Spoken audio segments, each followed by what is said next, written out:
It's funny, I don't know where an idea always comes from, but I got this idea, Captain Power, really, the name was the genesis in a sense. And then we, talked about it a little bit, and some of the guys at the office thought there was a little kind of phony sounding, Captain Powers, and plus I thought, well, someone must have done a Captain Power by now. But we checked it out and did a trademark search, and because we didn't want to do all this work and find out. And no one ever did Captain Action and Captain America and Captain Bravo, every captain, but no Captain Power. So we said, okay, I'm going to get that name, Captain Power. Power on. Captain Power and the soldiers of the future.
The genesis for Captain Power was, I was working on a couple of things, and I was working on, I think, Masters of the Universe. And we had gotten this relationship going with Mattel, and I saw the success they'd had with He-Man and stuff, and I thought, and I'd seen G.I. Joe, but no one had done anything with future soldiers, soldiers of the future. I had the idea that we would maybe call him Captain Power, and they would wear these suits that represented power. And I thought, well, there must have been a Captain Power. Someone must have done a Captain Power. But in fact, no one had. Of course, we wanted to do a story that was more than just for kids, so we always had a dichotomy with this show. But nevertheless, I thought it might appeal to Mattel, and they might finance some shows.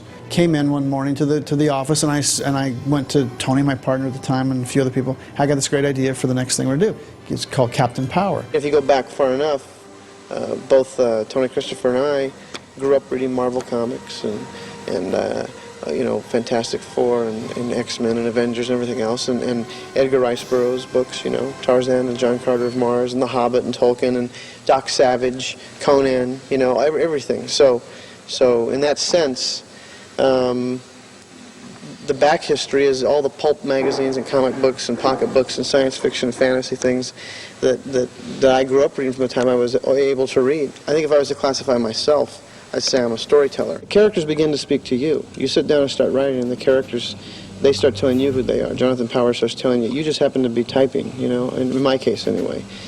And that's kind of how it evolved. In fact, the genesis for Captain Power, the basic characters and Sauron and Blastar and Lord Dread and all these things really evolved in one long night of typewriter. Two questions. First, it was like, Captain Power is too obvious, and then secondly, can you even get it?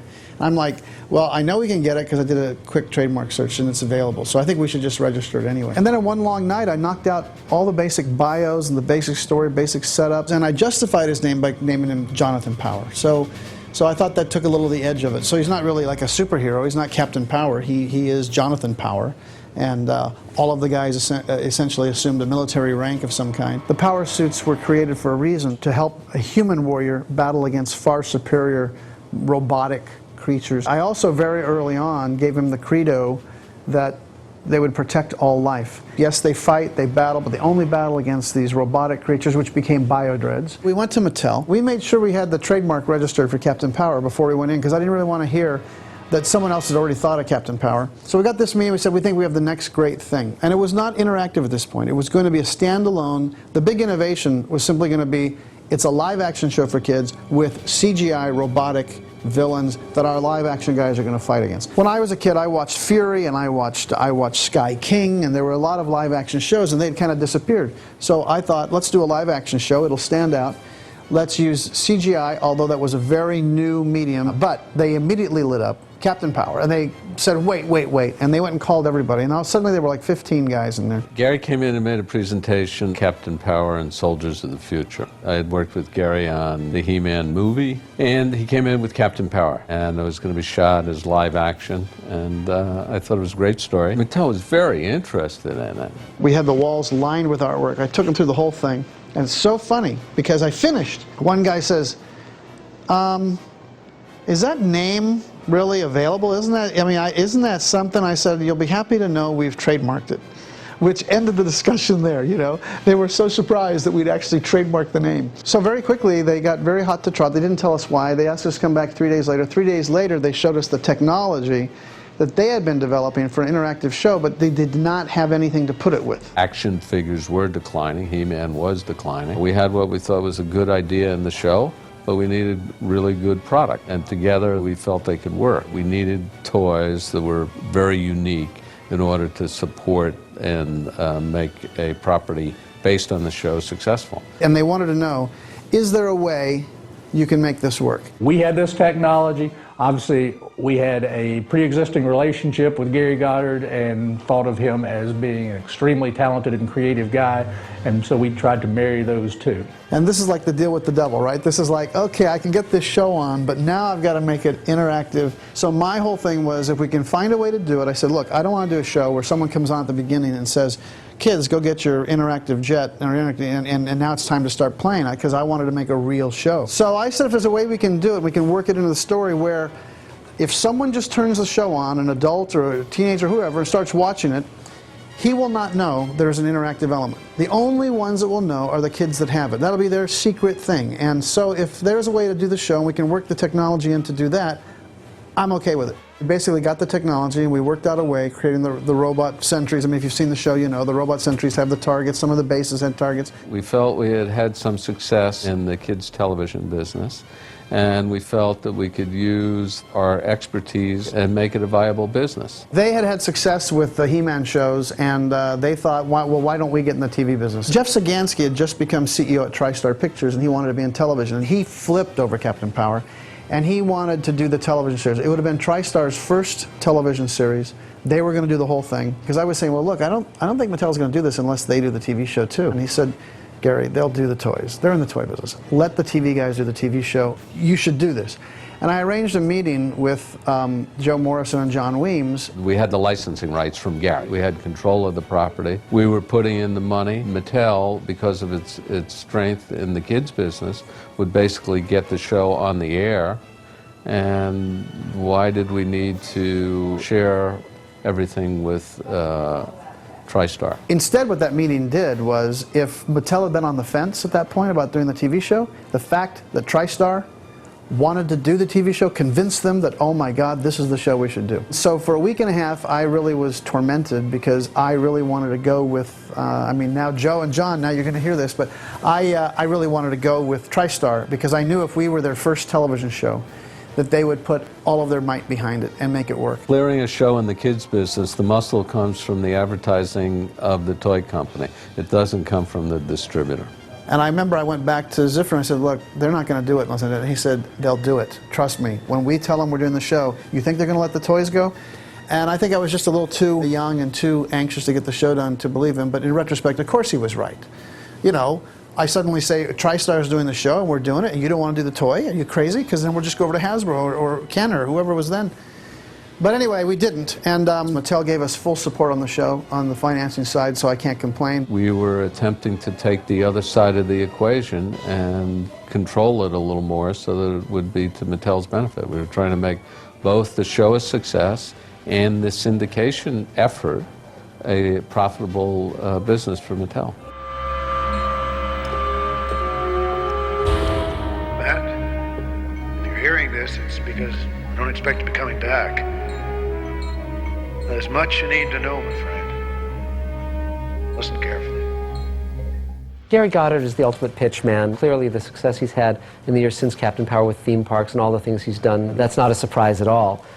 He really knows how to prepare his materials, how to pitch something where his heart is really there, you know, on the line. I mean, he has enormous passion. When I saw the drawings on the wall and when I knew what the show was going to be, and I saw Castle Volcania and the whole notion of what that, the potential of what that show could be, I was already sold. I was eager to work on this show. Gary didn't have to pitch me at all. It was like, let me at it. I'm ready, and let's rock and roll. What they had were these big drawings on the wall of Captain Power and the other soldiers of the future and Lord Dread, who at the time was called Lord Hacker. I think my favorite illustration of all was Jim Steranko was this brilliant comic book artist who'd done Nick Fury, lots of other titles, and he gave this really cool image of Captain Power, which I liked very much. In my initial treatment, there was not a lot of backstory about each of the characters. And I was brought aboard to sketch out that world, inhabit it, make it into a show, change it from a series of drawings into a viable television show. And initially I was told that there would be a 65-episode order.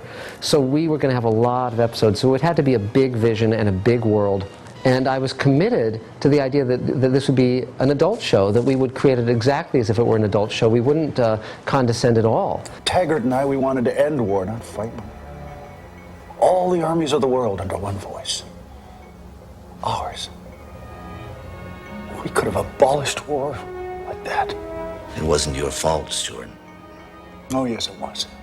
I knew Taggart was obsessed with power, with the idea of immortality. Oh, Matt. What have I done? You gambled, Stuart. And if you'd been right, you would have gone down in history as the man who ended war. Yeah. Well, I'll tell you one thing. One way or another, I'm going to end this one. I swear it.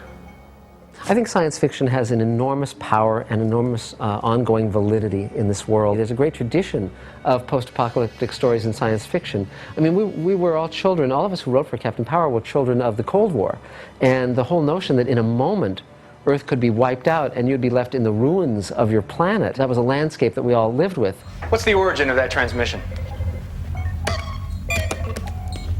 Sector 19, used to be San Fran. Mentor. Online, Captain. Can you pinpoint the area that transmission came from?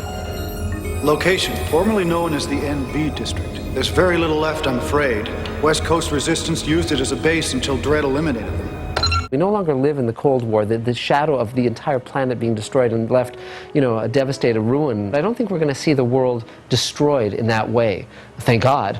But it's still an extremely beguiling fantasy of rising from the ruins. As the show was approaching production, by that time I was also writing features. I was being hired to write features. I was working both in television and movies.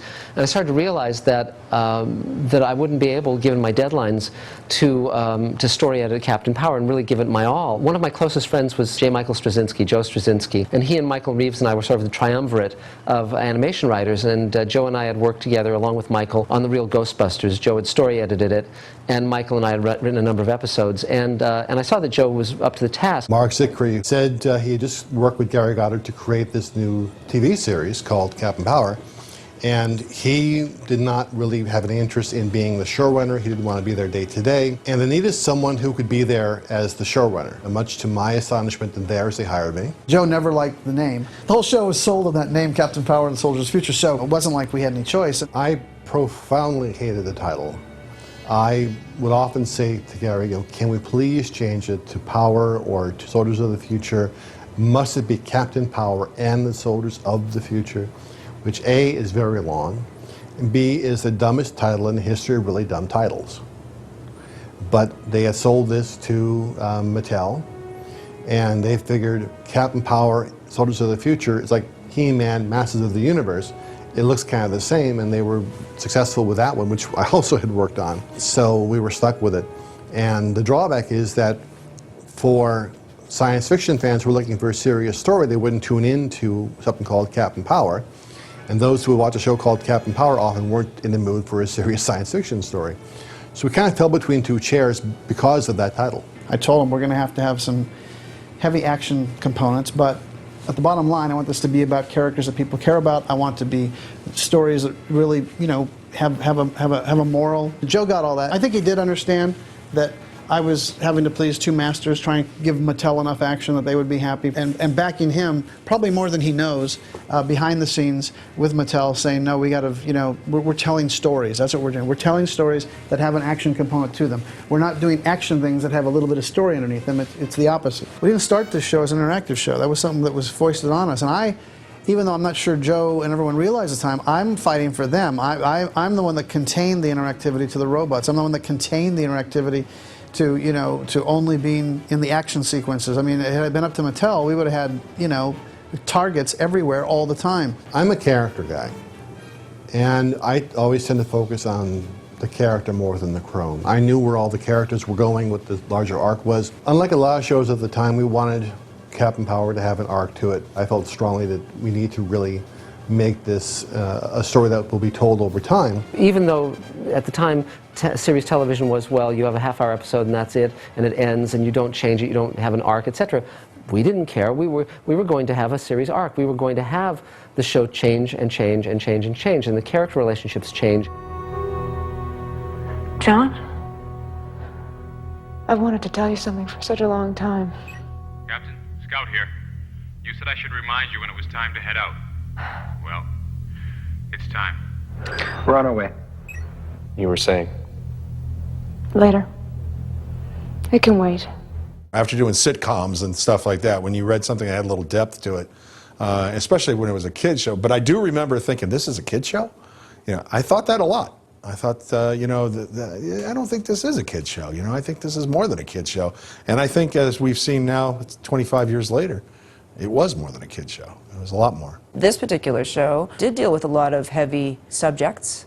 It's a cautionary tale, you know. There are very emotional high points in Captain Power, and we wanted that. Now, toy companies don't want that, but they want to sell toys. Our job is to sell emotions and to sell human interaction. That's what makes a story. No matter what they are, to us, they're human beings, and they have feelings like human beings, no matter who the characters are in the show. Whether it's a cartoon show, live action show, you want to get into human conflict. If you don't, you have no show. You could do intense stories on it because Mattel was financing it, but they weren't quite running it. We had a whole plan for this thing that would have gone across several years, because I think that at that time, we really hadn't seen a lot of it, and this was where I kind of cut my teeth on Babylon 5 in terms of coming up with a long, adult-oriented arc. Never say a machine is more important than a human. You're an innocent. You know that? Innocent. I've been called a lot of things, but... Oh, I know. You've seen a lot. Been through hell. But it's still there.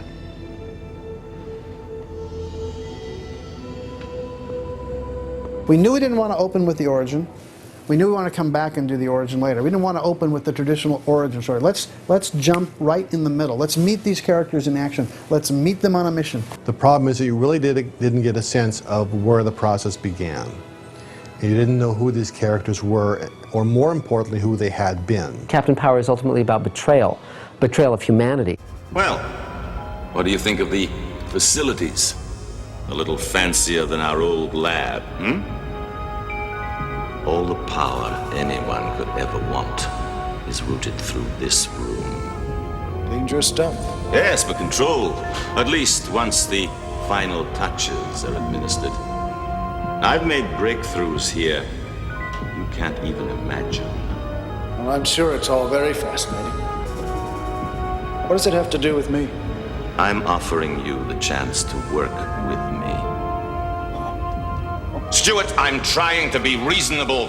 I thought it'd be very interesting to look at betrayed friendships, lost parents, surrogate parents, all of that kind of stuff. The whole notion that Lord Dredd and Captain Power's father had been two scientists working together to build the Overmind, and Dredd had basically betrayed Captain Power's father.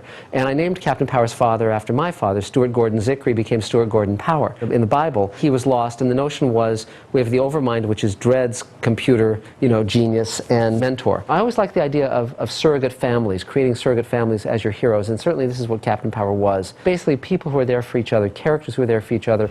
I can't do it again, not again. You're so alone. No, not alone, not alone. I'll be there with you, and I'll find you, and we'll fight it together. But we've got to hope. We've got to hope for what we once were. Captain Power shows up to inspire people, to bring people together, and he's basically building an army and building a force to stand against Lord Dredd's battle robots and battle dreads and all of those characters. We would see what humanity had been reduced to, which was basically a kind of a dog-eat-dog world, and Captain Power would be someone who could inspire. It's very clear that people can become their worst selves or their best selves depending on who leads them. And so you can either get Hitler or you can get Martin Luther King. I was almost thinking of those two templates for Lord Dredd and Captain Power, basically the best and the worst that humanity had produced. And the idea that Captain Power rises to be someone that can inspire and can lead and would ultimately, of course, win out way down the road in the show. The ability of humans to reach out to each other is their great strength. Sacrifice is a word we all know too well. There is no one within the sound of my voice who has not lost someone. A wife, husband, children, friend, lover. But there is one thing we must never lose. Hope. I think it's really important to spend the time to give a proper story and the background to our characters. So I kept pushing and pushing and pushing. Let me do, a two-part episode. Let me give the characters a background. You can release it as a movie if you want to overseas. And they finally agreed and let me write Summoning of Thunder, which the actors really appreciated because they didn't know what the background was. And the idea that Lord Dredd would actually let Jonathan Power get away because it's the anniversary of his father's death really broadens out the character. I miss you, Dad.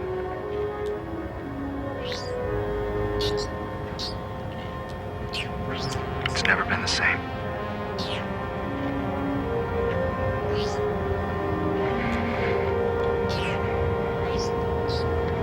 Hawk sends his best.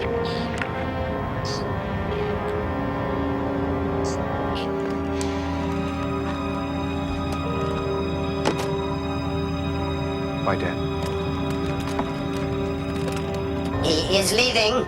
Activate the afterburners and we can be there before. Sauron, Yes, my lord. return to base. We will proceed alone.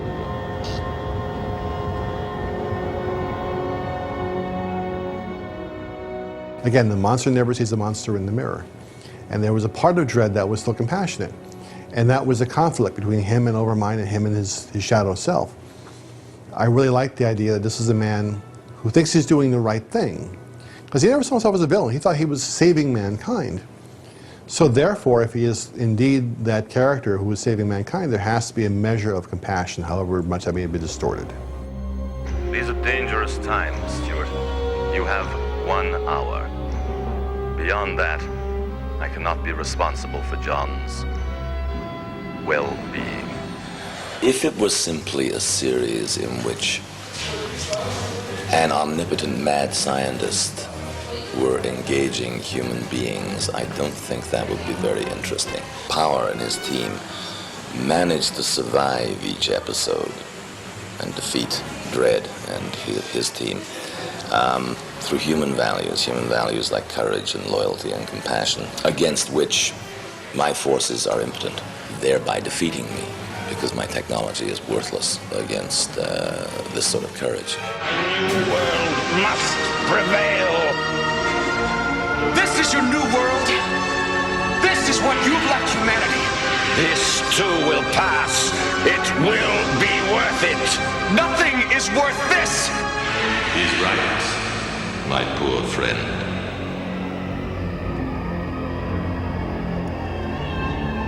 You know he's right. You can't change what you were, Dredd. Mattel decided we should shoot it in Toronto because of the savings. At that time, there were massive savings because not only was the dollar just much more powerful than in terms of the exchange, but Toronto had set up some amazing incentives to move up there. And in some ways, that was a positive, I think. We got this old bus station we converted into basically Captain Power Studio. If we didn't have a building like this, we would certainly have a hard time doing this on the budget that we've got. We've got so much to do, and you just can't go out and find an outside location of a devastated future city. you've kind of got to have an area where you can create some of these environments.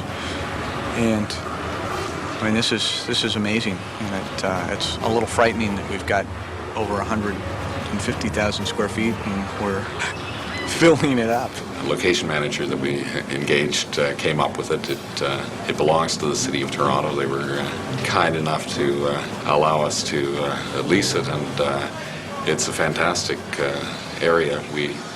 We need every inch of the 100,000 feet we have here, and more. It was tremendously exciting because the scope was gigantic and there was different sections of it. The dread chamber was here, the desert was over there. We had a miniatures unit that was all to themselves, all interconnected within the building. There was a 30-foot by 90-foot green screen set up for all the flying. You'd be filming a scene, and then right across was the miniatures with the computer cameras that would fly through and all that. When I saw that, I never questioned whether these guys knew what they were doing. I found myself having to run around to each of these different sections of the studio, which is so large, that I ended up with a kid's scooter with very soft inflatable tires, so I could just roar to the different parts of the studio. The acoustics were awful, and you could hear straight through it. You could hear everybody working anywhere in the studio.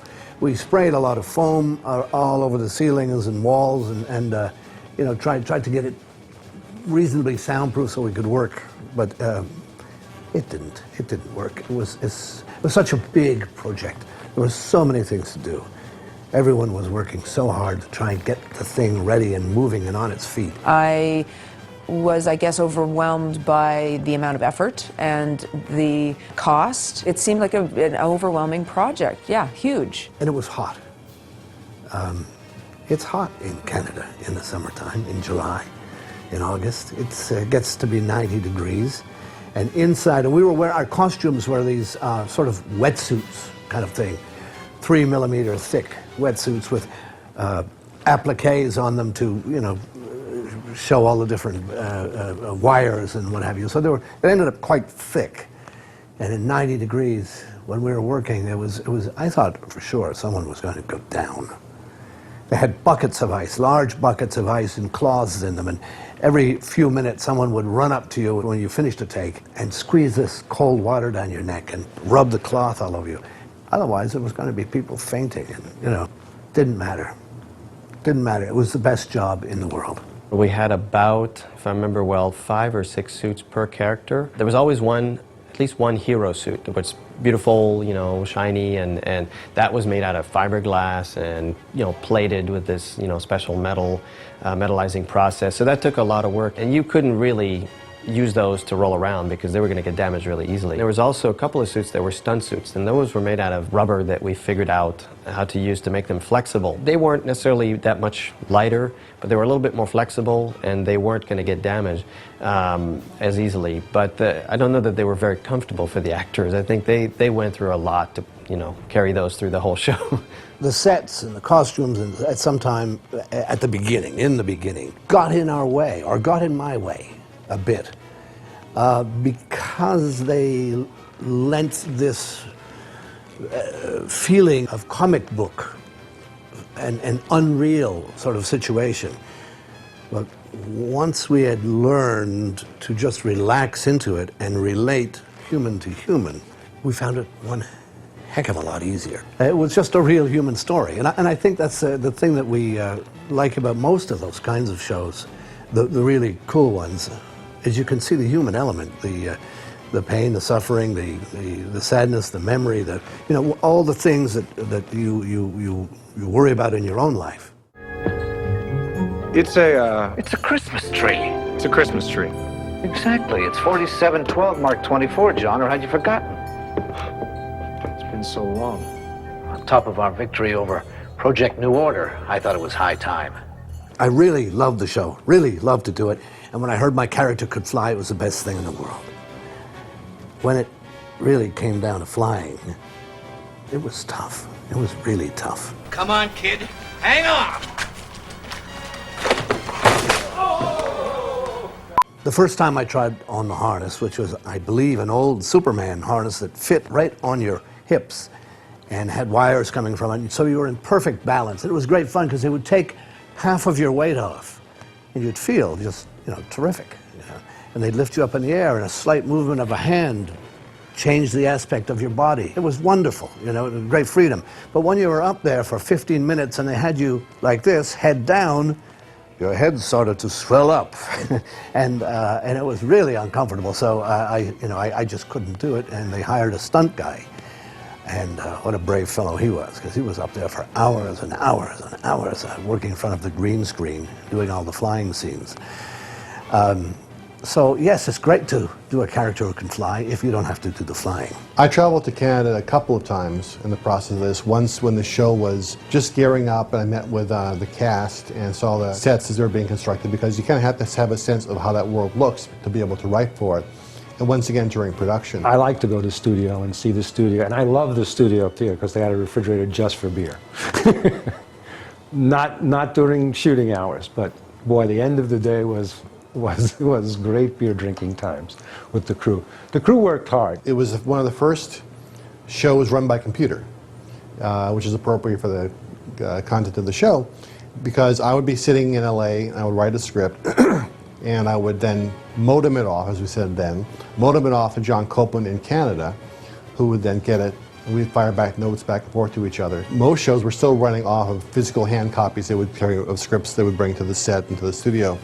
We were firing back and forth on email and downloading things and looking at rough images online, which is, again, we're talking here 86, 87, which long predates the internet as we know it now. We're talking about 56K modems, on a K-Pro 2.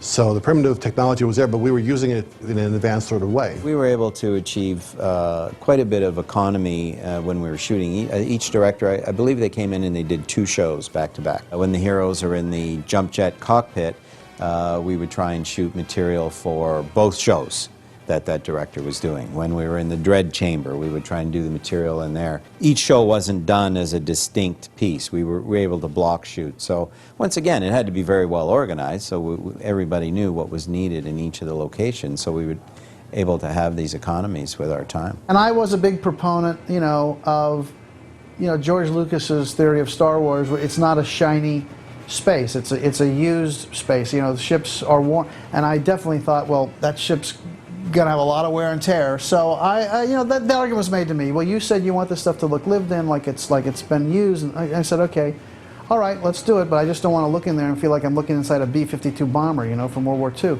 And I think the art directors solved that pretty well. I think it looked good. I think it worked. It was good. The argument was we can get this plane for nothing, which they did, and rather than starting from scratch and building a whole new jump ship, let's take this shell, this fuselage, and let's make it the interior of the jet, and let's just shoot in there. And I was like, okay, fine, let's make sure it looks cool. Because Toronto was just starting to get going, the directors didn't have a lot of experience. I think that the direction was sometimes weak, not really understanding the nature of a sci-fi action show, action-adventure sci-fi show. And the directors pretty much admitted it. They'd come off straight-ahead detective dramas and stuff like that. We were finding our way, for sure.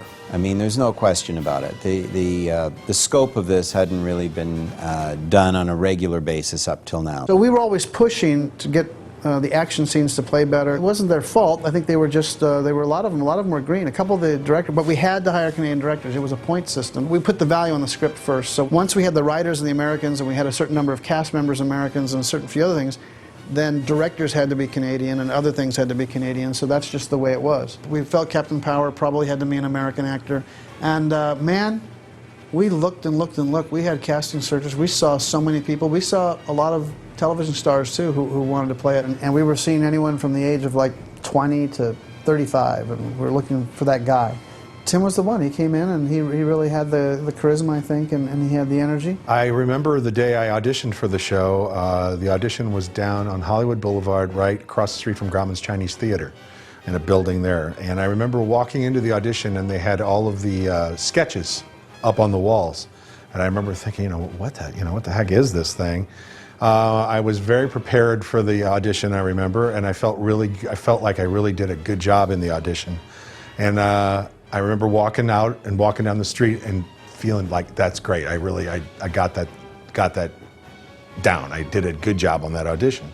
And then they called me when I got home and said that something went wrong with the camera that they had filmed the audition with, and they said, can you come back and do it again? Then I got the part, they told me I got the part, and then they told me I had about 8 days to move to Canada. I had 2 cars, an apartment full of furniture, and all that kind of thing.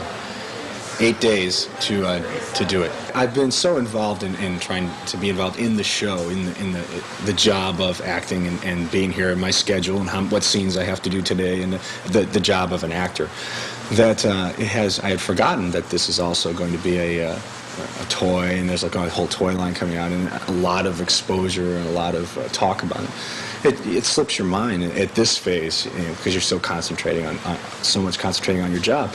But when I went and I did a commercial for Mattel last week for the toy, and when I walked in and I saw these boxes of, stacked up with Captain Power, Captain Power, Captain Power, it's a bit of set you back a bit. It's a bit frightening for me. This is. Sometimes you forget exactly what it is you're doing. It's my job. I come here, I go to work, I moved to Toronto, and I'm still trying to find my way around the city, and yet I've got to deal with all this in the future, I'm sure. It also made me realize that, I have an image for kids coming up, something I need to think about, something that takes... Yeah, I feel an obligation towards the kids, I guess, in the character and in my life, I think. I think it will change. I think being Captain Power will change me.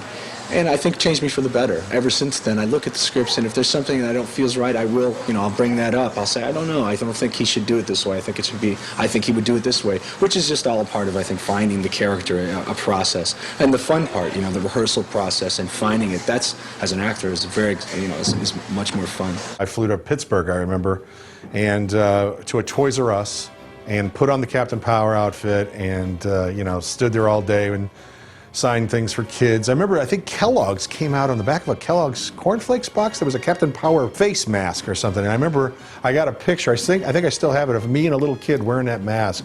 It was one of my favorite things. It cracked me up. But I also remember that we asked that I could have like an RV or something there to change in, and they didn't want to do that. They said, well, you can just get dressed in the back. And so finally, I'm usually a pretty agreeable guy, but when it got to that point, I said, listen, either I can have someplace that's going to be hot, it's summer, this thing was really a hot suit, either you get me a dressing room, or I'm not going. So they finally buckled down, and we went down and did it. But yeah, I wanted to do whatever I could to promote the show. Right after that, Disney, they had a nationwide talent search for Davy Crockett, and who'd they go with?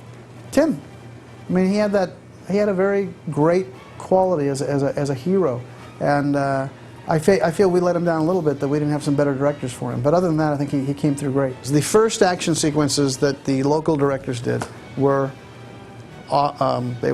embarrassing. When we first looked at the original dailies that came back from Toronto, yeah, we were all kind of a little leery, shaking in our boots. And the problem was, it just wasn't what we envisioned as an action show. And we felt that things like the fights and stuff like that, they didn't look like they were staged right. There wasn't, the big explosions that we ended up doing eventually and stuff like that. By the time we discovered this, 2 shows were going to have to air. We're going to have to go out by wire like in 3 weeks. They started production of Captain Power, and we were very anxious to see the product that was going to come out of Canada. We were all very excited and to see what the show was going to be. They had actually shot 6 shows completely. None had been edited. So there was nothing happening with the post-production process. So we had, of course, a delivery date. We had to air the show. So Gary, in his normal fashion, he rallied the troops and said, okay, we've got to get this done. And a few of us went up to Toronto to help get that show on the air. If we miss an air date, that's the end of the world. That's a catastrophe from which we can't recover. So I went up, and my job was to take a look at, in particular, the post-production setup, because the complexity, the technical difficulty of this project was enormous. It's a challenge to go take control and responsibility for a group of people who had been formed a different way and had their own kind of way that they wanted to advance the work. But I managed to influence it in the right way. When it comes down to it, the people who were working on the project, and especially I think the people in post, were all very talented, very good people with a lot of experience. But they had not been put together as a unit who fully understood what each individual was going to do to advance the project, and that's, I think, where I was helpful. You know, we got out of each other's way. You know, the editors edited, the online guys did the online, the effects layers got edited in. You know, so it was a lot of moving parts to get organized, and that's really kind of what I did. One thing to bear in mind too is that there was no digital storage. So we were working on 1-inch videotape. We had all these Sony 1-inch machines all locked up together. And to get the layers, we were, at the same time, we had a background, we had a holdover mat, we had a interactive smoke, we had a dread trooper. We could have, you know, sometimes 6, 7, 8 machines all locked up together to sort of mix it live, if you will. You know, we couldn't just go back and forth because we'd lose too many generations of quality. So it was a live, full-scale effects layer mix we did it for every single shot in the show. I think in a period of 3 weeks, finished 2 episodes, when prior to that, no episodes had been finished in 12 weeks. Mattel was in a panic. There was really no action interactive element except for the tail thing that we had created at Landmark. We created the tail credits, which we knew was going to be you know, a minute's worth of interactivity with the jets over the final credits. So I went back and said, okay, I've got an idea. I think I can do this. I looked at the 2 shows that had been cut together. I looked at the 2 shows that were in production. I looked at the next shows that were coming out. And the writers were still working on the other shows, but there were basically either 6 or 8 shows in production. I went to them and said, okay, we have a new formula now. It's the James Bond formula. We're going to open with an action sequence that triggers everything else. And the action sequence of the opening will allow the kids to interact. Then you'll flip into your story. Of course, I want these sequences to tie into the story if they can. Joe was a little upset at me but I was in a crucible. I had to do it. I wrote a beginning to each of those shows. Now, what I'm proud of is I think when you see the shows, they flow. I don't think anyone sits there and thinks, oh, someone tagged on that opening. I wrote very quickly. I think in 2 nights, I looked at every show that was in production, every script, and I came up with a 3 to 5 page opening that was action-oriented and that would allow us to have the targets, the robots. And what it did was it created a great action energy for the show anyway. It made Mattel happy, and I didn't have to bother the writers. I mean, again, what Joe doesn't know is I'm in the meetings taking all the hits on this stuff. You know, I'm not bothering them with it, and trying to come up with some fast solutions. Now, this also meant that we had to shoot these scenes very rapidly, and we couldn't disturb the units. So we had a little rogue unit. A group of us went up to Toronto, and we called ourselves the 3rd unit, and we had like 4 or 5 series different cameras, including IMO, and every single thing we shot 4 or 5 cameras at one time, all from different placements and different angles and stuff like that. And the great thing about it was we would get up and we'd go out at night and we would just blow stuff to Kingdom Come. We had a really, really great time. We were more, you know, on location than we were actually, you know, in the bus depot. And we were knocking those scenes out, I think, like, I think we maybe had 3 days for each. It was 3 days, 3 days, 3 days, get these things. But they were high impact, robots, explosions, pyros, all that stuff. And so it was very expensive. Some days you'd go in and they'd wire you up for sound, but then they'd also wire you up with squibs all over the place. And it was a lot of fun. I mean, I had my helmet on in the middle of this terrible gunfight, this terrible ray blasting fight. And I'd take a hit right to the helmet, and there's this great explosion on my helmet, and I take it off and look at the helmet and say, you know, as if, you son of a gun, you've dented my helmet. Now you're going to get it. Put it back on and continue firing, you know. It was like being a child again. It was like playing all the time. As it is, I can say this now. I mean, the fact that I was writing and Tony was directing those action sequences, that was very much under the radar. But there was no other way to get them done that fast. And with Tony, I could say, no, don't do that, do this. We need to get something on there that really understands. We're looking for energized sequences, and also you got to be thinking in your mind that target's got to be on long enough for the kid to target and still keep the pacing of the scene going, you know. So that was the whole thing that was happening at that time. The directors, when we started, didn't know what a plate shot was. Okay, the first 2 episodes are done, and we get a pack of 35mm transparencies. These are the plates. They shot plates of the set, and we had to go up there in a rush and go, okay, it has to be moving footage that we're going to actually put in the characters and later. It's not a slide of the set. So, I mean, it was that kind of baseline stuff. A lot of trial and error, which on a show that was being as innovative as that you have to expect, but there was this added layer of the inexperienced directors with sci-fi material that I think also added a layer of complexity. As we're racing to get the show done, we had 3 of the prototype jets, and we were adding signals and making sure we were given the encoding from the Mattel engineers of what was required. Each of the special effects sequences had that encoding. With the prototypes in the actual studio, everything was working fine. We were waiting to get the actual first real shipment, not prototypes, but the real toys off the line.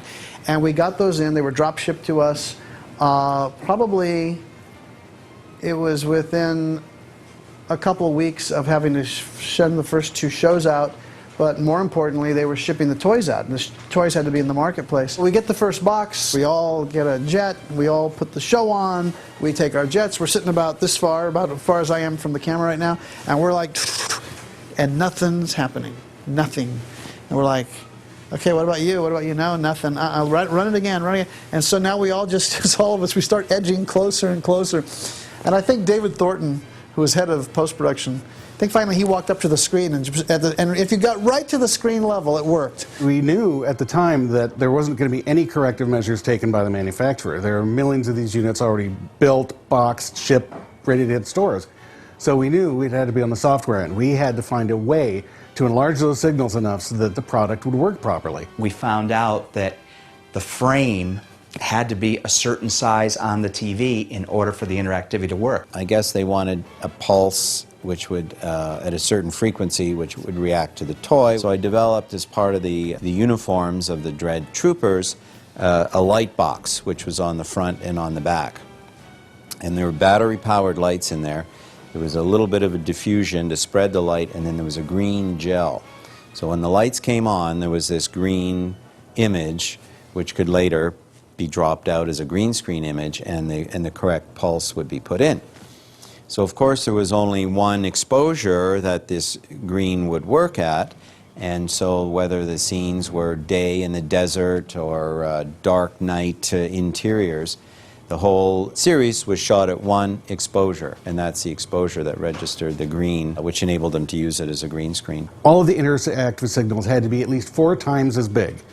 And as you can imagine, from a production standpoint, that was a nightmare. We had to go out and reshoot all the Dread Troopers with bigger badges on them. And then in post, we came up with some things to layer in. We created this thing called interactive smoke. If you ever look at Captain Power, it looks like the whole place is on fire the entire time. It's because we had to keep layering on these different effects layers to get the interactive signals encoded. We got the encoding in, we got the CGI in, we got everything, we got the action sequences in, we got it all put together, we've got the music scored, everything. After a serious 5 or 6 weeks of work to get the first 2 shows completely edited, completely mixed, and done, we met at the post-production studio, and David, who was the post-production supervisor, and I watched the FedEx truck pull away from the studio late in the night on its way to ship those shows to New York for the first airing. And we just sat there. It was just a moment of total relief, because we actually had accomplished the task that we set out to do, which at the onset seemed almost impossible. Captain Power was an exciting show for me to work on because I was going to be able to score the entire series using a large orchestra. But the tricky part was that I had to score the entire series without seeing one completed episode, let alone a few frames of the finished footage. We had decided early on that we were going to do the music with an original music library. And I was going to write all the music for the library, and we were going to place it to picture. And we figured we would have all the cues written ahead of time, and then we would just place them in the episodes as the episodes were finished. Since there was no footage that I was able to see ahead of time, it was quite difficult coming up with the music. I was able to read several of the scripts, maybe 5 or 6 of them, and there were a lot of storyboards I was able to look at, and I saw some really nice illustrations. But I wasn't able to get a real feeling of the timing and the pacing. I just got a sense of what the show was about. All the cues had to be edited or snipped to fit the picture, so it makes for a less than elegant music edit, but we still decided that was the best way to proceed. It's so wild to think about this nowadays, because now technology is so affordable. In those days, 1987, they didn't have all the portable digital workstations and software that would allow you to do that. I remember waiting in anticipation up in Toronto after the air date of the first show. I got a call from the writer. I got a call from the composer, and I got a call from the sound effects editor. The writer called and said, I can't hear the dialogue. The composer called and said, I can't hear the music. And the sound effects editor called and said, I can't hear any effects. And I hung up after those 3 calls, which happened over a few-hour period, and I just sat down and I kind of chuckled to myself, and I said, you know what? I think we got the perfect mix. I think anytime you work with new technology, there is the question, will this work? And we were working not just with CGI, but with the whole interactive aspect. There's always massive risk involved, but that's the fun of it. There's no point in doing that which is safe. I'd rather take a chance and fail than do something safe. Because the worst thing that happens if you fail is you fail. They can't kill you, they can't eat you, they can't put you in TV prison. So why not take a chance? And that was the fun of it, was walking on the wire. There was the desire to try something that nobody had ever done before. Those experiments are so rare, and it was done really well. The show looked fun, the scripts were great, the stories were fun, the characters were really, really interesting, and that, I think in that sense, that was a huge, huge success and very original. I always knew that we would find a solution. I always felt confident, you know, and when I went over and I said, look, you're going to take over every online bay in Toronto, and we're going to stay in those rooms until we've got episodes finished. What hadn't been anticipated was the complexity and the time it took to actually finish each frame. Obviously, there's huge cost impact. Suddenly they go from one online suite to suddenly there are 5 working around the clock. You know, that's hundreds and hundreds of thousands of dollars. And quite honestly, we took up so much post-production capacity in Toronto that television advertising moved to Vancouver for that period because they couldn't finish their product in Toronto. We owned those places. So I knew that if you applied enough people long enough, you could finish a show. And that's what we managed to do. CGI was just coming into being at that time. It just wasn't there yet, but it was there enough that people were pushing the medium a little bit. And we were pushing to try and put this into a live action world. And all things considered, we did a pretty good job. I mean, now, of course, if you look at it, it's I won't say it's primitive, but certainly the mapping and all the other things that you have today, the texture mapping and everything else, would make everything look far superior, and the animation as well. Because of the massive amount of horsepower needed on the computers in those days, we were pretty much limited to, I think it was like 2 or 3 minutes per episode was all that we could come up with.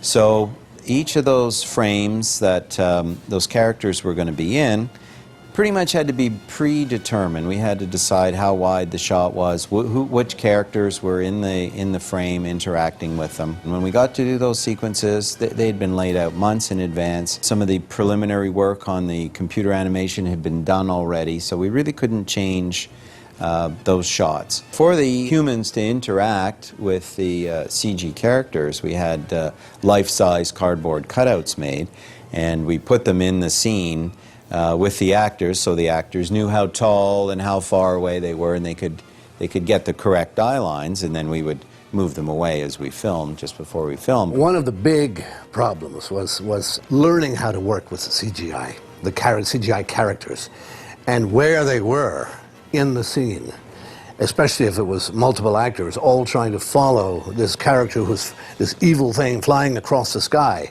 And there was little interactive elements put into the scene. There'd be little puffs in the dirt when the character would land, so it would tie the CG characters in with the live action, which integrated them very well. Also, because the CG characters were very metallic, we had 2 basically glorified beach balls. One was sprayed with silver paint to represent the Sauron character, and one was sprayed with a copper paint to represent Blastar.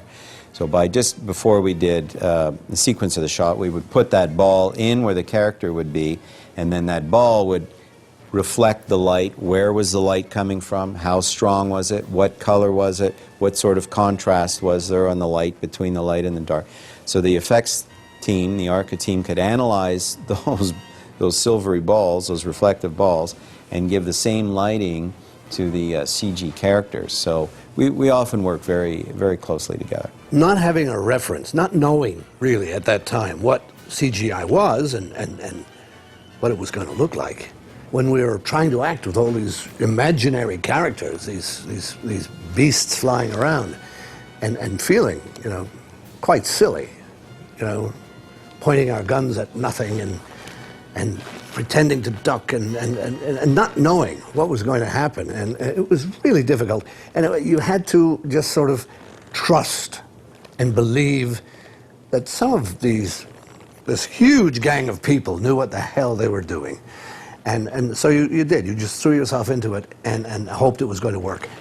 And when we saw the results, the final results, well, you know, it felt pretty good.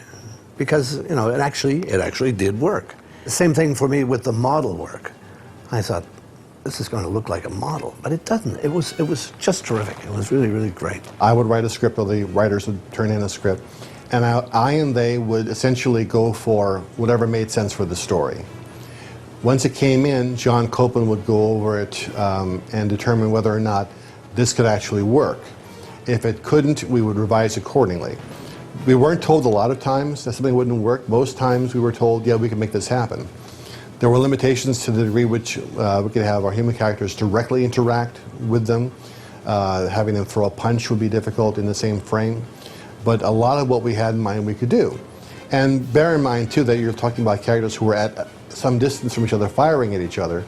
So you could, you know, not worry about too much about the comping of the CGI. A lot of today's innovators in that medium came out of that group. That was like a melting pot of people that were allowed, thanks to Mattel, really, to push the art. And man, we were pushing. We were pushing very hard. Rob Coleman, of course, went on to be head of CG, you know, at ILM. So I mean, this was, you know, this was just an amazing, amazing A-team of creative personnel on Captain Power. I'm Rob Coleman. I'm one of the assistant animators, and I'm just checking the timing of the first episode and just seeing what we're responsible for animating.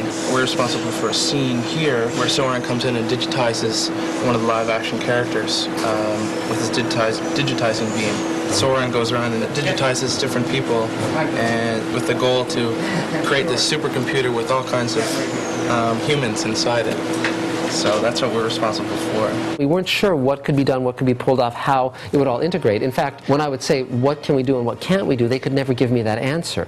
And so it was extremely difficult to write episodes that were within production parameters when no one knew what those parameters were. We knew that there were going to be interactive toys, and we would say, as writers, we were saying, well, will you be seeing the signal that emanates from the television to the toys? And initially we were being told no, it would be an invisible infrared signal. And then when we saw the show and there was this flashing, you know, chroma key thing, we were going, oh no. There were a number of citizens groups and pressure groups that came after us on both violence and the interactivity aspect of it. We became the whipping boy for any group out there that wanted to get publicity for itself by attacking a TV show. We were doing something completely cutting edge that had never been done before, but we were basically fighting, you know, the whole against, you know, interactivity on TV sequence, so it had to be right. I mean, we expected something, but I don't think we expected it to the level that it became. We were getting tremendous, you know, press related to that. I attempted to call Peggy Sharon at one time because I read some quote that was just outrageous. She always set herself up as the expert, as the judge and jury,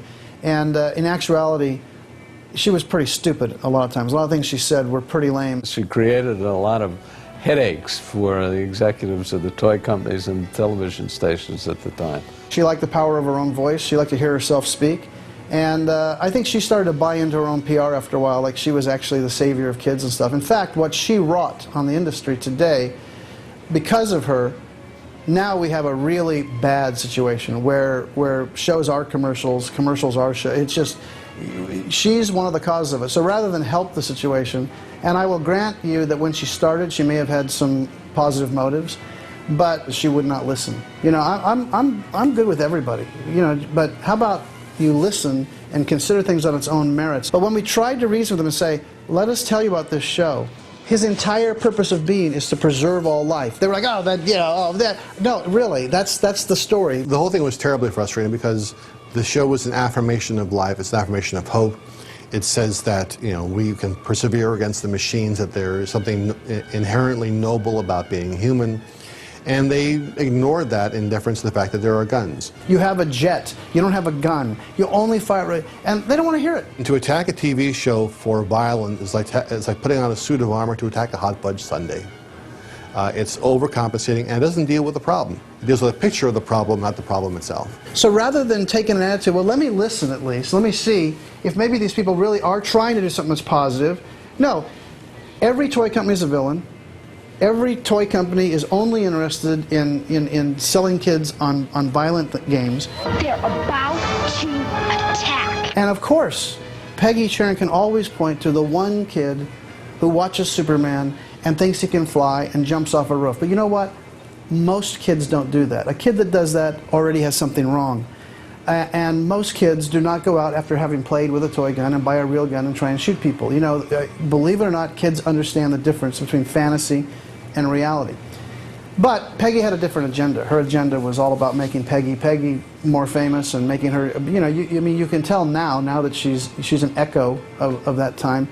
But what I was upset with was she would not listen. I don't think Captain Power warped or destroyed children. I think that it presented people pulling together to help each other. I think it said that there was something to be valued in compassion. I was a Captain Power kid.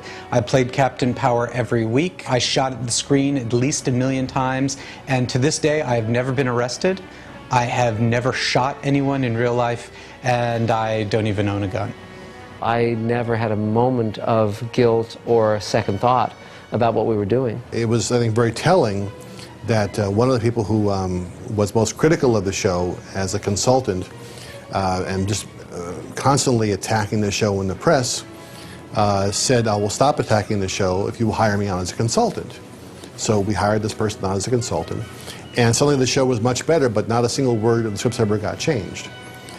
So you have to wonder what was the actual objective. The excitement has already begun in living rooms just like yours. Come on, Dad, it's time, it's time! We actually first launched it in a pre-Toy Fair in Arizona in January of that year. I went to Toy Fair and saw the presentation and everything, and everyone thought it was going to be a big smash toy line, and of course the interactivity heightened that whole idea. Mattel stock at the time was wallowing at about $6 or so. Within about a month and a half, it was up to about 10.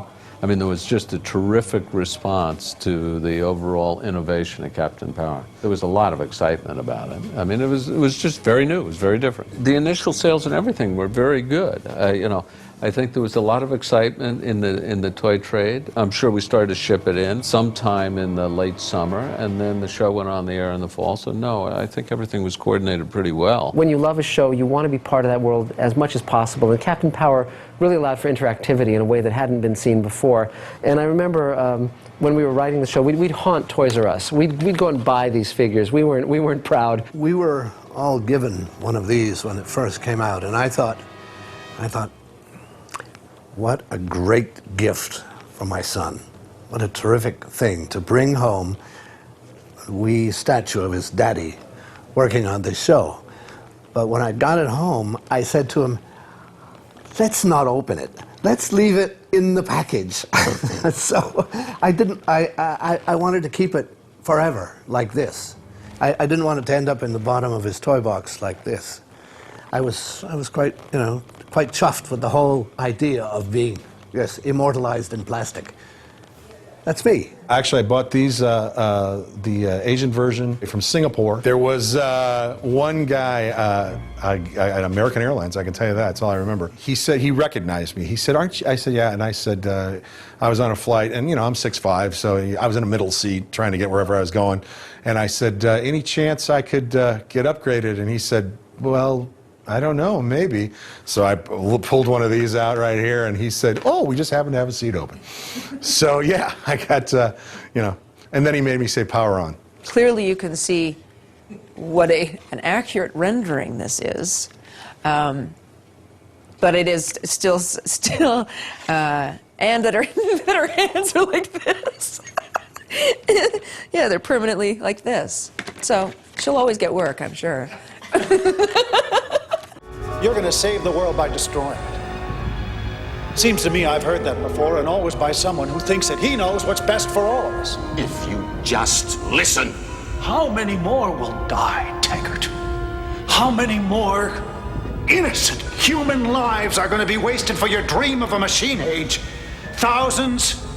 Millions? Tens of millions? And where does it stop? The problem with science fiction has always been that the networks don't understand it. particularly back then, we're talking in the 80s, this is a time when the networks were terrified of science fiction. And syndication provided an opportunity for us to get a toehold and expand the syndication marketplace, which oddly enough was created by He-Man. Before He-Man, there really wasn't a syndication marketplace for new programming. For old programming, sure, reruns, absolutely. But that was one of the first shows to create new programming for syndication. Captain Power came along, further expanded that and brought live action more into it and made it more of a mainstream within the genre form. Those shows that came afterward, from B5 to the Star Trek shows that took advantage of syndication, really kind of capitalized or built upon the foundation that we built with this show. It was a mad scramble to launch the show. Mattel had, through MTS, had made arrangements with all the different broadcasters. You go to the stations, they put the show on the air. The way the stations pay for it is in terms of advertising. That's the barter part of it. You get the advertising, you get 2 minutes, 2 commercials, whatever. I mean, it all depends on the deal. And then that has to be sold. So if TriStar did it, they would get 2 minutes, then they would go out and sell it in the kids' marketplace. Well, Mattel has a use for that advertising, so that's what they took. That's what we took. And we also then didn't have to pay a distribution fee, which in the business is pretty significant. We had 96 domestic stations, and then I think we had 20 foreign territories. And that grew very rapidly. Captain Power was very successful. I think we grew to 200 actual stations in the U.S. and over 60 around the world. I got introduced to it through the commercial, and the commercial was so interesting. My new cake mix. We have the power on. All right. And it's so delicious. I think we're getting through, Captain. What year? 1987, I think. Try it. Hello. To anybody watching, this is Captain Power. Jonathan Power. Do you read? We have a situation here. The year is 2147. Human life is threatened by biodreads. They follow a Lord Dread. I need your help. And that actually really piqued my curiosity and made me tune in to the show. The Call from the Future commercial was my idea. I said to Mattel, because we were seeing some stuff some agency had did. I was just looking at the same old stuff. I was like, guys, we need to do something better than that, I think, you know. I have instructions. Please pay attention. Weekly program transmissions on TV begin September.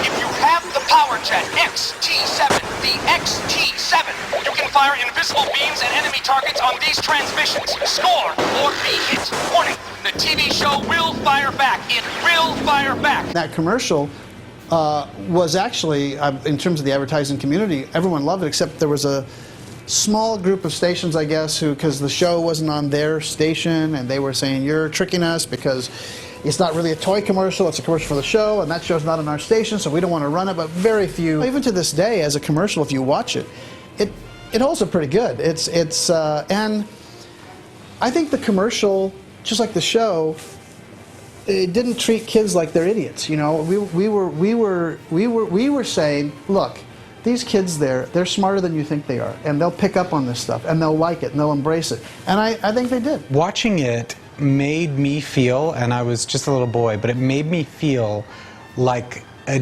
TV show was taking me seriously. This is the new voice of the resistance, Freedom 2. And if anything happens to me, there's going to be a Freedom 3, and 4, and 5. We didn't start this war, but we're going to finish it. There was no network, there was no studio as such. I mean, we weren't getting notes from Paramount or Warner's or Universal or NBC or CBS, etc. So we were left with an extremely free hand to develop a very adult show, a very interesting show, an extremely varied show. I made something like this myself once. I was just a kid. Scrounged up the parts, cobbled it together. Even found a couple of batteries for the lights. When my mother saw it, God, I thought she'd never stop crying.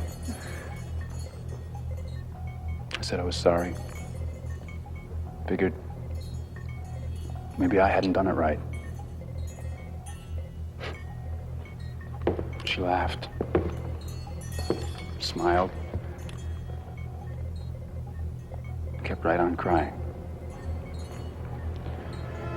For what we'd lost and what we still had.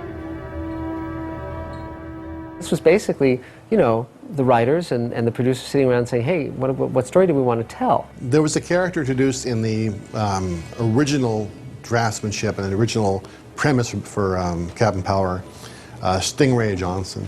He was going to be in the water, but he got cut early on because everyone was like, we can't do a show with a guy in the water, we can't have water scenes. The problem was we couldn't afford to shoot underwater. It required a really big tank. We're going to keep him in right to the last minute. The toy actually got made. I mean, so it was very late in the day. We just said, okay, we're not going to do water. We'll bring him in later. One of the characters that we had, which we didn't get to do, unfortunately, was a character named Silvera, and she was a female robot, very, very strongly influenced by the robot in Metropolis. At that time, there was a Japanese artist that was doing these beautiful silver women, that looked completely reflective in metal, very beautiful. I was thinking that we might be able to create a female robot like that Dredd had created for his own nefarious reasons. I was thinking we'd just get an actress and they would be able to, basically go right over her and do it. At the end of season 1, she was going to be sent by Lord Dredd, disguised as a human, to infiltrate the power base, and she was going to fall in love with Captain Power and become a double agent and go back, basically ostensibly working for Lord Dredd, but really working for Captain Power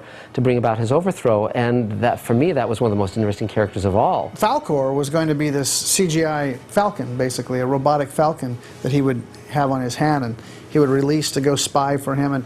And one of the ideas was that whatever Falcor could see, he could see automatically. CGI just was not to the point. The idea of having this CGI falcon that would land on his hand, and it was just like the guys were like, no way we can do that. These characters that got cut were cut more for technical reasons than for story reasons initially. When we did the show, it was still at the very early days of syndication, and therefore it was all over the map. It was on some stations in the morning, some in the afternoon, or even the evening. They would flip it around depending on what their needs were. It was a very complicated, hard show to find, let alone watch. You needed a calendar, a Ouija board, and a hunting dog to find the show on any particular day. MTS was a new company. They had no clout to get these shows on the air in the right time slots. And I think what would have happened with TriStar, it's all conjecture, of course, but TriStar would have thrown the entire weight of their studio behind this to make sure that this show was premiered in a major way, and they would have fought for the right time slots. I think if you look back, you'll see where we were in the adult zone, where we were at 6 o'clock, 7 o'clock at night.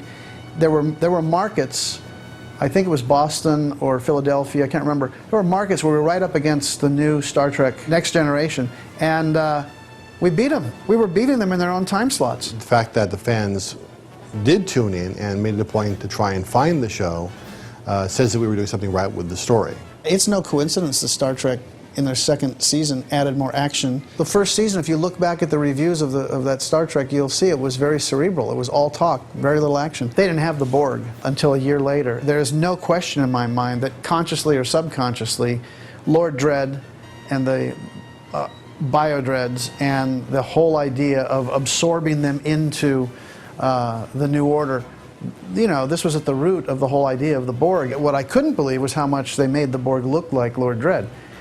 And it's a constant series of frustration for me to, because all these people go, oh, did you copy the Borg? I was like, no, they copied us.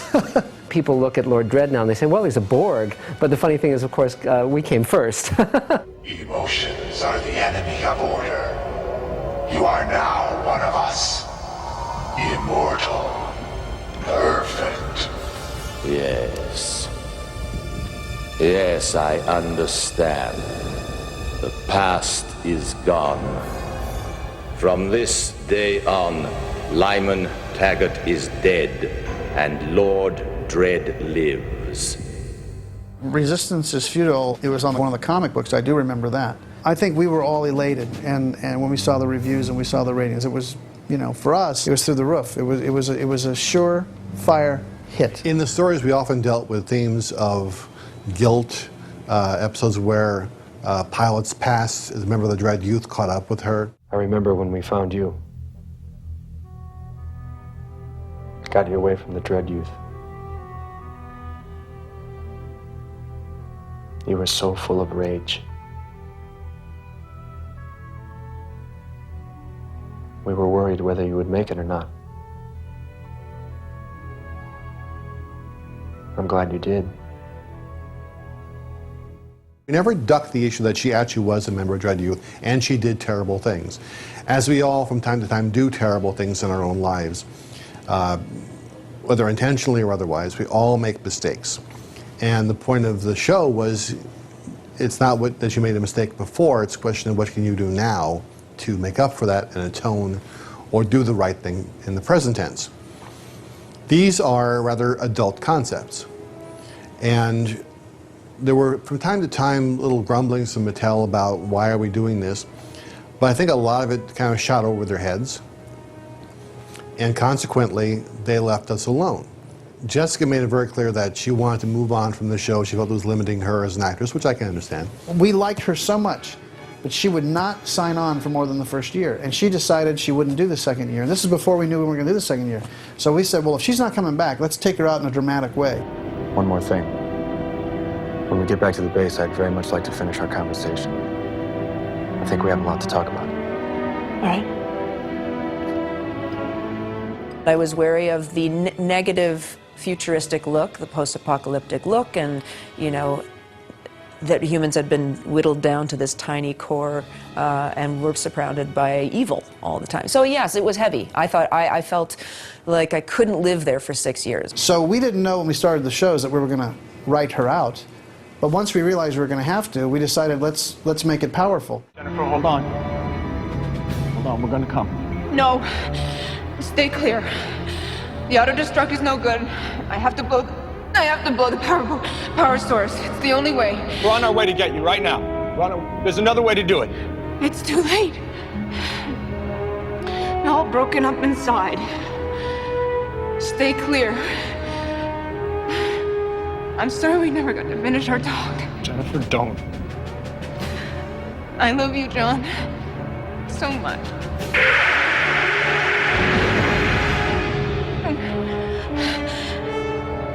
Goodbye. You think of me sometimes.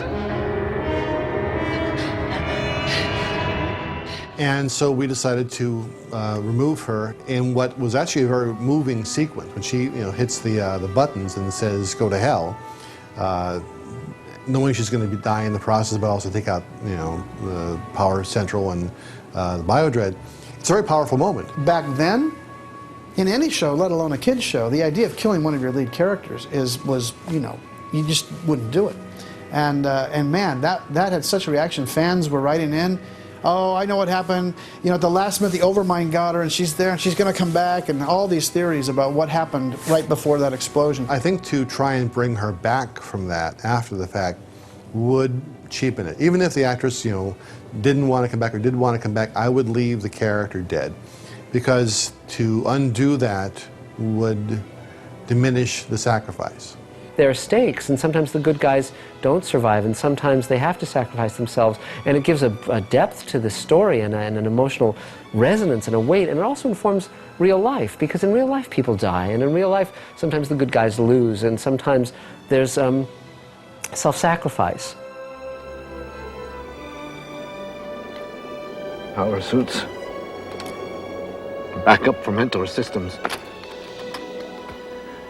She must have got it all up before. How could it happen, Captain? How? Captain Power, everybody wanted it. Everybody in the trade wanted it. The show was doing fine, and there was a great demand on the part of the trade. I think Captain Power got hurt because of something that didn't have to do with either the toy or the television show. It was the corporate needs from Mattel on sales, and the trade's desire to just get more and more new stuff. And I think that's what hurt it. I think if there had been a little more moderation on both the toy trade and Mattel, it would have lasted much longer. Mattel, the corporation, was having some tough years. There were some difficulties with other brands. Mattel made a decision to ship a lot of product into the marketplace, and a lot of it was shipped late in the year, and it wound up not selling through at Christmas. I think if we had backed off and shipped it to a level that we thought was sustainable, it would have gone on. If the show had been produced and marketed by a studio or a network who was vested in the show, they wouldn't have cared. Look, the toy's fine. Whatever they sold the toy is fine. The show's a hit. We're doing the show. I think Joe and John got blocked when the toys didn't sell the way they did. They were like, well, we're not putting any more money in this MTS thing, and that's too bad because I think actually it could have done quite well. I mean, look now, Hasbro's in the TV business. I mean, it's interesting where everything's gone anyway. We were all tremendously proud of the show. It was a shame we couldn't really go right away into season number 2. We'd all learned a lot. We'd established a lot of the things. The very expensive outfits were made. There was, a number of elements that were in place. And with what we had learned, it had just been really a breeze to go into season 2. So we were all very disappointed that it didn't continue. While we were doing the show, we were so happy and so proud of it that I actually thought the thing was going to go on for, I thought we'd do it for 5 or 6 or 8 years. I thought we'd be doing it for a long time. The truth is, at that point, we thought we had a 5 or 6 year thing going. You know what I mean? I mean, we were sure of it. We thought we were on top of the world. And so then when they started to talk about pulling the plug on that, we just, we couldn't figure it out. It was a difficult window because it took us a little while, well, who owns the toys and who owns this and who gets that? And I was saying, look, you got to give me these shows back. If you're out of the TV business, I want those shows. And I got the shows, but it took a long time to do it. And so it was messy. It wasn't negative. There was never a fight. There was never any legal aspects. Mattel actually was very, very fair. Joe, John were fair, everyone was fair. It just took time. It wasn't something that happens. We would have needed them to say, okay, we want you to quit claim now, right now, because we're going to run down the street and try and get someone to do this, As I finished up working on Captain Power, I looked at the production model that we had developed, which was really unique unto itself, because most TV shows, live action, were very expensive. They shot outdoors. They didn't have a lot of effects, because it couldn't be done. The V series almost single-handedly bankrupted Warner Brothers. And I thought we could take this production model, a concept like Babylon 5, and use Captain Power in a way as proof of concept. You can take a show, shoot it in a warehouse, use CGI for characters, for ships, for establishing a world or set extensions, and make it work and do it for a price. Using the Captain Power model, we were able to do Babylon 5 for half of what it would cost for a network show using previous technology. And other shows built upon our model. Clearly, Captain Power set in motion a production model that has been used ever since then by both B5 and other shows. We never stopped trying on Captain Power. We always said, how can we make the stories better? How can we make the stories more intense so we can do more with the characters? I think that intelligence and that desire to keep improving the show and never settling for what it could be, but always focus on what it might be, is what made the show endure what a lot of shows did not. It really starts from the top down and believing in telling a decent story. When the show first came out, we were all very excited. I started getting my first fan mail, and I got it from America, and I got it from Japan, and I got it from Europe. I was absolutely shocked. I got lovely letters, endearing letters that people said it was their favorite show, and you think, God, the work we've done is having an effect on people, and that makes you feel good. But if you just put the work out there, and the feedback comes in from here and there and all over the place from ordinary people saying that they've been touched by the show, and they love it, and it's what they'd like to do when they grow up, is work in animation or work in film and work in science fiction or whatever. It's really very pleasing. It's very satisfying. I get emails every day from fans, and not just fans from here, from Russia, Sweden, China, everywhere. Now, the show touched, obviously, I mean, I'm still hearing from these people, it touched them not just as a show, it touched part of their lives or how they look at life and their future. At one point, there was a lot of mail coming, and as I said, I had trouble even writing back my wedding thank yous. But so I got really behind, and this girl had written a diary. She sent me her diary, basically, and she had written so much detail about her first sip of beer, her first kiss. She named her horse after my character. I was just like blown away that she not only spoke wrote to me every day, but she then sent it to me. I got it. And so we tracked her down. We looked her up and found her and got her on the phone. And I said, this is the weirdest thing, but I have your diary from when you were a teenager. Do you want it back? Do you want to read it? Do you want to see it? Because it's really touching and sweet. Anyway, we had a good conversation. It was really fun, and she didn't want it back. she was said no, didn't, wrote it, moved on. I'm like, well, I guess then I will too. I hope you're not offended. I'll move on also. But yeah, that was sweet. When you write for television, you're writing into the ether. You come up with a story which is broadcast out. You never see the audience reaction as you do in the live theater. And you hope that it will find a home somewhere. And you hope that, years down the road, someone will say, you did a good story. And so it's rewarding and demonstrative of the fact that we did a good job, that today, here we are, 20 plus years later, and I still get comments from people about Captain Power. I still get fan mail from people. And it's a nice reaffirmation that what we said about human nature, human dignity, persists. It's a terrific thing that I still hear from the fans, and they definitely are still out there looking for more information. They always say, ever going to bring it back? It's not mine to bring back, it's Gary's to bring back if he chooses to do so. They are still talking about bringing the show back one way or another. And I think that, again, is testimony to the fact that we told some good stories. To sit here so many years later, to get a call out of the blue saying, we want to revisit some of this material, it's a real treat to find that there's some interest out there, considering how long the show had gone. We were doing the first live-action show with CGI robotic villains that had to actually be composited, and we had to have the interactive aspect working. And we had to turn it out on an unbelievable schedule because, as always with these things, once Mattel said go, then they wanted it like now. So it was very challenging. When you become immersed in a project like we were immersed in Captain Power, sometimes it's easy to sort of lose perspective because you're working so hard. You live and breathe this project day in and day out, and you put everything you've got into it. And I'm talking about everybody, the writers, the producers, directors, the actors, the production team, and all of us that were looking after the post-production side. You get so immersed in it, you start to wonder, gosh, is this thing really any good? You really don't know.